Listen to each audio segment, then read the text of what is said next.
તો સૌથી પહેલા મળવા મળ્યા છીએ આપણે ટમેટા. તો આજે આપણે દેશી ચૂલા પર શાક બનાવવાનું છે. તો સૌથી પહેલા આપણે તેલ પણ નાખી દીધું. તો આપણું તપેલું ચૂલા ઉપર મૂકી દીધું છે, દેશી ચૂલા ઉપર. તો તેલમાં છે ને ટમેટા પહેલા સડવા દેવાના છે. તો ધાણા જીરુંનો પાવડર, લાલ મરચું, લીલું લસણ ભેળવેલું, હળદર, નિમક. તો હવે નાખવાનું છે આપણે પાણી. આમાં જેટલું જરૂર પડશે ને એટલું આપણે પાણી નાખી દઈએ.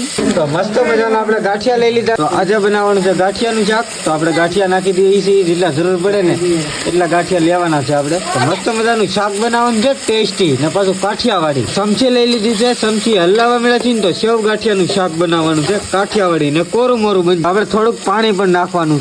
તો એમાં નાખવાની છે આપણે કોથમરી. તો લીલી કોથમરી નાખવાની છે એટલે ટેસ્ટી શાક બને. થોડું મસ્ત મજાનું ગાંઠિયાનું શાક કરી નાખ્યું છે કાઠિયાવાડી. જુઓ તો આમાં કોથમરી બધો મસાલો નાખ્યો ને કાઠિયાવાડી શાક થઈ ગયું છે તૈયાર.